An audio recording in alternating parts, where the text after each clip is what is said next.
এইসব শার্ট আমার কর্মচারীরাও পরে না, আরো দামি কিছু দেখাও। এই তুই না, ওই ছেলেটাকে দেখছি, মনে হয় বিশাল বড়লোক ঘরের ছেলে। এইসব ছেলেকে বিয়ে করতে পারলে লাইফটা পুরো সেট হয়ে যাবে। ঠিক আছে, তুই একটু দাঁড়া, আমি চেষ্টা করে দেখি ফাঁদে ফেলা যায় কি না। কি ব্যাপার, আপনি এত রেগে যাচ্ছেন কেন?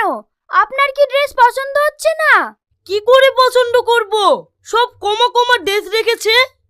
এই দেখুন, এই ড্রেসগুলো তো ভালোই লাগছে। এই ড্রেস পরলে আমার মান সম্মান থাকবে?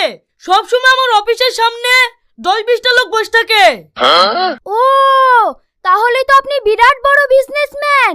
ওই আছে আর কি, এখন একা সামলাতেও পারি না, ভাবছি বিয়ে করে বউকে অর্ধেক বিজনেস সামলাতে দেব। ও আচ্ছা, আপনাকে একটা শার্ট পছন্দ করে দিই।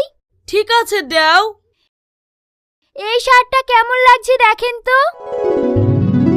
অপূর্ব, কি সুন্দর টানা টানা চোখ, কি সুন্দর মুখ। কি পছন্দ হয়েছে? হ্যাঁ, জামা না তোমাকে। তাহলে আমাকেই নিয়ে নেন। ঠিক আছে, চলো আজকেই বিয়ে করে ফেলবো। এই রাখো তো তোমার জামা।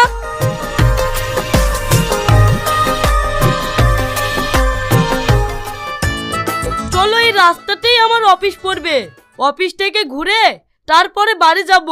ঠিক আছে, তাই চলো।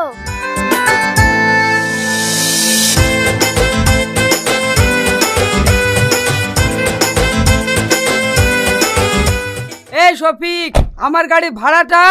ঠিক আছে, এখন যা, পরে চুল কেটে শর্ট করলিস। কি ব্যাপার, তুমি অফিসে না গিয়ে সেলুনের সামনে নামলি যে? এইটাই তো আমার অফিস। এইটা তোমার অফিস মানে? তুমি যে বললে তোমার অফিসের সামনে 10-20টা লোক সব সময় তোমার লেগে অপেক্ষা করে। হ্যাঁ করে তো, দেখছো না আমার কাছে চুল কাটার লাগি অফিসে 8-10টা লোক বসে আছে। আর ওই দেখো আমার কর্মচারী গাড়ি কাটছে। হ্যাঁ, এই দেখো মিষ্টি খাও।